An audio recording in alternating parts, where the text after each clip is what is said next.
باللہ من الشیطان الرجیم بسم اللہ الرحمن الرحیم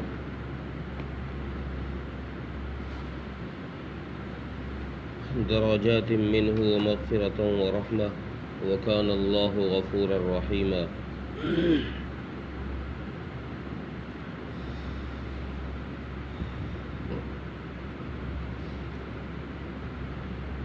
اس سے پہلے سے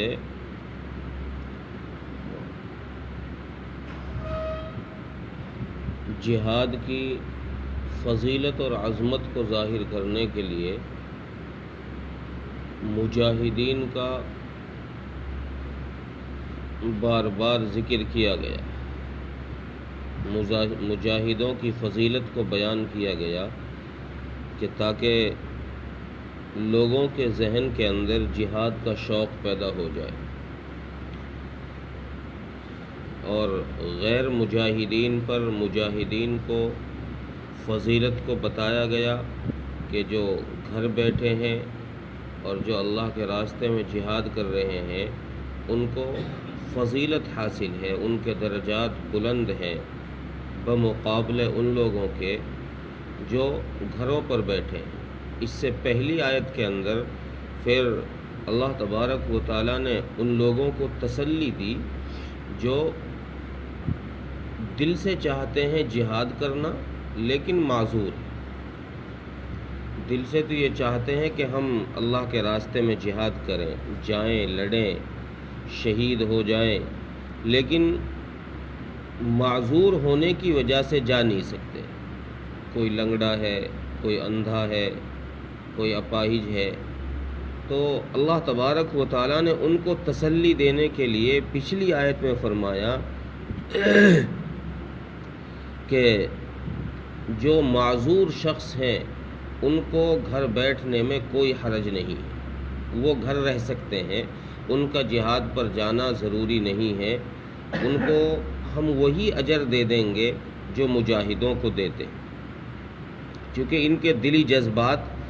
جو ہے وہ جہاد کے ہیں، لیکن ان کے پاس عذر ہے، کوئی دیکھ نہیں سکتا ہے، کوئی چل نہیں سکتا ہے، تو اس لیے اللہ نے فرمایا کہ ٹھیک ہے تم گھروں پر رہو، ہم نے تم سب کے لیے جو جہاد پر گئے ہیں ان کے لیے بھی اور جو گھر بیٹھے رہ گئے معذورین ان کے لیے بھی ہر ایک کے لیے ہم نے اچھا وعدہ کر رکھا، یعنی جنت کا وعدہ ہر ایک سے ہے، کسی پر کوئی حرج نہیں۔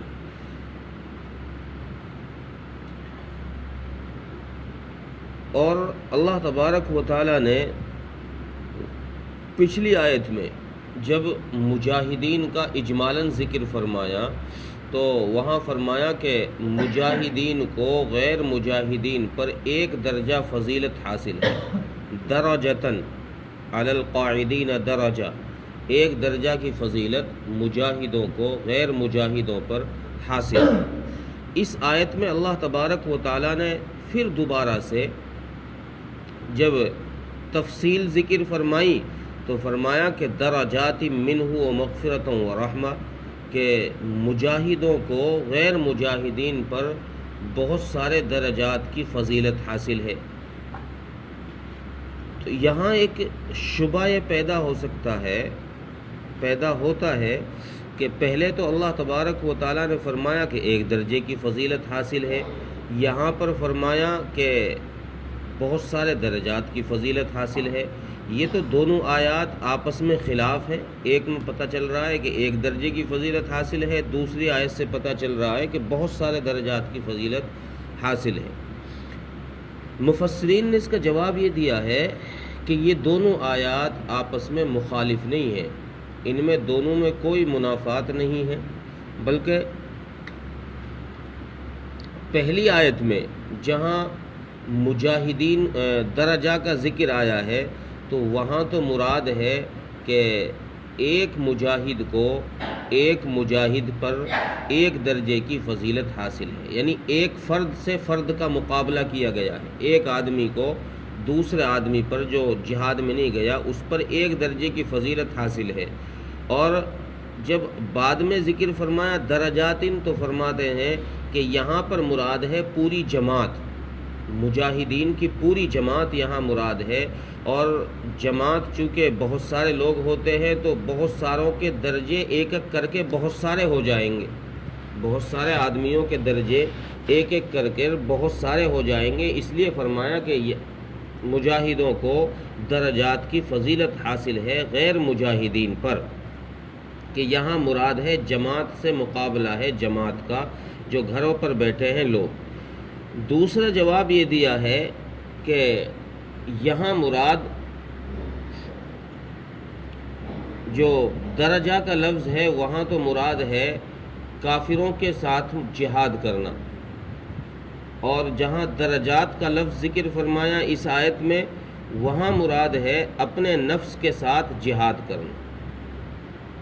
یعنی نفس کے ساتھ جہاد کرنا،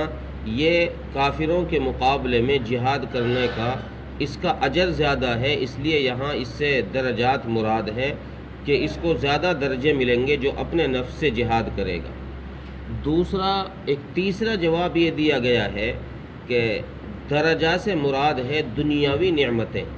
فتح، نصرت، مال غنیمت وغیرہ جو چیزیں جہاد میں حاصل ہوتی ہیں، یہ مراد ہے۔ اور جو درجات کا لفظ ہے اس سے مراد ہے اخروی نعمتیں، جنت میں جو اللہ تبارک و تعالیٰ کی طرف سے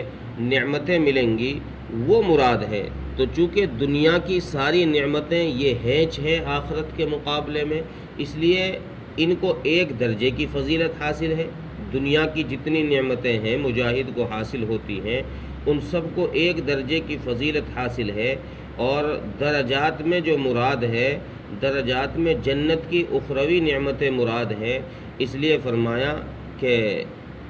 یہاں مجاہد کو آخرت میں جو درجات ملیں گے وہ الگ قسم کے ہوں گے، یعنی بہت سارے ہوں گے۔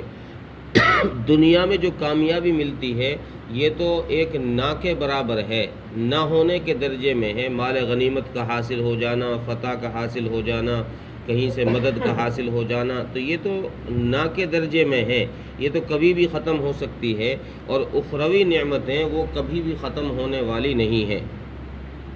اور ایک حدیث میں رسول اکرم صلی اللہ علیہ وسلم نے ارشاد فرمایا کہ اصل مجاہد وہ ہے جو اپنے نفس سے جہاد کرے۔ مجاہد وہ نہیں ہے جو کافروں سے لڑے، بلکہ کامل مجاہد وہ ہے، اصل مجاہد وہ ہے جو اپنے نفس سے جہاد کرے۔ اسی طریقے سے اصل مہاجر وہ ہے، مہاجر وہ نہیں ہے جو اپنے گھر کو چھوڑ کر دوسری جگہ چلا جائے، اصل مہاجر وہ ہے جو گناہوں کو چھوڑ کر گناہوں کو اللہ کے حکم پر چھوڑ دے، وہ ہجرت اصل ہے۔ یہاں پر ایک حدیث میں حضرت ابو سعید خدری رضی اللہ عنہ کی ایک حدیث ہے، حضرت ابو سعید خدری فرماتے ہیں کہ رسول اللہ صلی اللہ علیہ وسلم نے ارشاد فرمایا کہ جو شخص اللہ کو رب مانے اور محمد صلی اللہ علیہ وسلم کو رسول مانے اور اس بات پر وہ راضی ہو تو اللہ پر حق ہے کہ اس کو جنت میں داخل کرے، یعنی وہ شخص جنت میں داخل ہوگا، یہ لازم ہے، ضروری ہے۔ حضرت ابو سعید خدری فرماتے ہیں میں نے کہا یا رسول اللہ دوبارہ یہ بات ارشاد فرمائے، مجھے تعجب سا ہوا۔ آپ صلی اللہ علیہ وسلم نے ارشاد فرمایا کہ جو شخص اللہ کو رب ماننے پر اور محمد صلی اللہ علیہ وسلم کو رسول ماننے پر راضی ہو وہ شخص جنت میں ضرور جائے گا، اس پر جنت واجب ہو گئی۔ میں نے کہا یا رسول اللہ کہ یہ خوشخبری لوگوں کو نہ سنا دوں جا کے؟ آپ صلی اللہ علیہ وسلم نے ارشاد فرمایا کہ نہیں، ایک بات اور بھی ہے۔ فرمایا یا رسول اللہ آپ ارشاد فرما دیں وہ کیا بات ہے؟ تو آپ صلی اللہ علیہ وسلم نے ارشاد فرمایا کہ جنت کے اندر بہت سارے درجات ہیں، جنت کے اندر بہت سارے درجات ہیں، اور وہ درجات ان لوگوں کے لیے اللہ نے رکھے ہیں جو اللہ کے راستے میں جہاد کرتے ہیں۔ ایک دوسری روایت حضرت ابو ہریرہ رضی اللہ عنہ کی ہے، وہ فرماتے ہیں کہ رسول اللہ صلی اللہ علیہ وسلم نے ارشاد فرمایا جو شخص اللہ کو رب مانے اور محمد صلی اللہ علیہ وسلم کو رسول مانے اور نماز قاعدے کے ساتھ پڑھتا ہو اور رمضان کے روزے رکھتا ہو تو اس شخص پر تو اللہ پر اس شخص کا حق ہے کہ اس کو جنت میں داخل کرے۔ حضرت ابو ہریرہ فرماتے میں نے کہا یا رسول اللہ یہ خوشخبری لوگوں کو نہ سنا دوں میں، یہ خوشخبری لوگوں کو بتا دوں جا کر؟ آپ صلی اللہ علیہ وسلم نے ارشاد فرمایا نہیں، بلکہ اللہ تبارک و تعالیٰ نے جنت کے اندر بہت سارے درجات رکھے ہیں جو اللہ کے راستے میں جہاد کرنے والوں کے لیے ہیں، اور جنت کے اندر چونکہ اعلیٰ مقامات ہے اور ہر دو درجوں کے درمیان اتنا فاصلہ ہے، اتنی دوری ہے جیسے آسمان و زمین کے درمیان کا فاصلہ ہے۔ تو آپ صلی اللہ علیہ وسلم نے ارشاد فرمایا کہ جب تم اللہ سے جنت مانگو تو جنت الفردوس مانگو، چونکہ ہر چیز کا اعلیٰ اور اوسط ہوتا ہے، ہر چیز کا اعلیٰ اور اوسط ہوتا ہے، تو جنت کا اعلیٰ اور اوسط جنت الفردوس ہے، اس لیے تم اللہ سے جنت الفردوس کا سوال کیا کرو، اور چونکہ اس سے اوپر اللہ تبارک و تعالیٰ کا عرش ہے اور وہیں سے پھر اللہ کے جنت کی نہریں نکلتی ہیں، اس لیے فرمایا۔ اور آخر میں پھر اللہ تبارک و تعالیٰ نے فرمایا وَكَانَ اللَّهُ غَفُورًا رَحِيمًا، اور اگر کسی کے ساتھ کمی بیشی ہو جائے، کوئی جہاد نہ کر پائے، عذر بھی کوئی نہیں ہے اور جہاد بھی نہیں کر پایا، تو اللہ تعالیٰ فرماتے ہیں کہ پھر اللہ تبارک و تعالیٰ معاف کرنے والے ہیں۔ یہ نہیں کہ پکڑ ہی فرمائیں گے کہ تم نے جہاد کیوں نہیں کیا، نہیں، اللہ تبارک و تعالیٰ کا کوئی اتنا سختی والا معاملہ نہیں ہے۔ جہاد ویسے تو ہر وقت فرض ہوتا ہے، لیکن ہر فرد پر اس وقت فرض ہوتا ہے جب مجاہدین کی جماعت کافروں کے مقابلے میں کافی نہ ہو رہی ہو، تو پھر دوسرے لوگوں پر جہاد فرض ہو جاتا ہے اس وقت تک جب تک وہ مجاہدوں کی جماعت غیروں کے سامنے، اپنے مقابل کے سامنے کمزور پڑ رہی ہو۔ جنگ تبوک کے اندر، جنگ تبوک سے پہلے جو غزوات ہوئے ہیں ان کے اندر ہر فرد پر جہاد فرض نہیں تھا، اس لیے رسول اللہ صلی اللہ علیہ وسلم کو آپ صلی اللہ علیہ وسلم نے لوگوں کو اجازت دے رکھی تھی کہ بھئی جس کا جی چاہے جہاد پہ چل جائے، جس کا جی چاہے گھر پر رہے، لیکن جنگ تبوک میں ہر فرد پر جہاد فرض تھا، اس لیے رسول اللہ صلی اللہ علیہ وسلم نے جو کسی وجہ سے ایک دو صحابی رہ گئے تھے ان پر تنبیہ فرمائی اور سختی فرمائی، ناراض ہوئے ہیں، ان کو بطور سزا، ان کو کچھ سزا بھی اللہ کے نبی صلی اللہ علیہ وسلم نے دی۔ تو اس آیت میں اللہ تبارک و تعالیٰ نے فرمایا کہ مجاہدین کو غیر مجاہدین پر بہت سارے درجات میں فضیلت حاصل ہے، اور